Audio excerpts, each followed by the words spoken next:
I was screened for my brain metastasis. It turned out, of course, that it was asymptomatic. And when I was diagnosed with metastatic breast cancer in 2007, the brain metastasis was discovered um, in 2008, about a year or so later. And, there's questions about whether it's beneficial to screen patients who could potentially be at high risk, uh, or such as what I had, an asymptomatic tumor, determine whether it's worth screening. And I'm very happy to know that a couple of years ago, a study is now underway to use brain MRIs to screen for either high risk, stage 3 um, people with breast cancer, or those of us who were already diagnosed with stage 4 breast cancer, to determine whether it's meaningful to actually screen in advance. So of course there's some, primary and secondary endpoints of the trial, of the study, to determine whether it's beneficial to do that. And I'm very happy that that trial got underway, because I was originally diagnosed with HER2 positive breast cancer. So I had a high probability of it, first of all, just spreading in general, and then also spreading to the brain. I was very fortunate to have an oncologist who, when I had stage 2 and 7 positive lymph nodes, was actually screening me every 9 months, which again is not standard of care. And in 2007, they discovered a 1 centimeter lung metastasis in the apex, or the upper part of my left lung.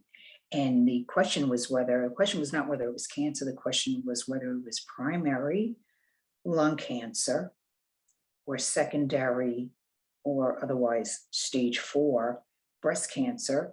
And it was shown to be stage 4 breast cancer. At that time, I was looking online about what people do even when they have lung cancer, and I came across eventually the term oligometastatic cancer, as in being able to potentially treat limited metastatic spread with both systemic treatment and local procedures, such as surgery or radiation or interventional radiology. Interventional radiology would be something like radiofrequency ablation, which is actually ablating the tumor with radiofrequency waves done by an interventional radiologist, but it's not radiation. Something else would be microwave ablation, and there's no explanation necessary there.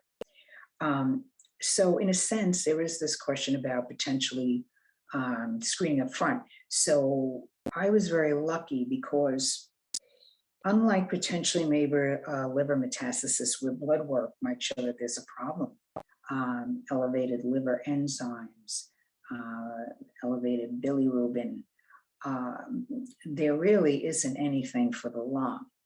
And oftentimes that's why lung cancer is so deadly, because by the time you have a symptom of coughing, or a cold that won't go away, or potentially what appears to be pneumonia, it's almost too late. It's spread too far for you to be having those types of symptoms. So I was extremely lucky, and I actually did have video-assisted thoracic surgery right from the get-go to remove that, to take a wedge.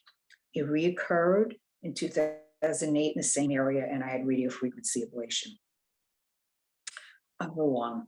It's never occurred in the lung since then. So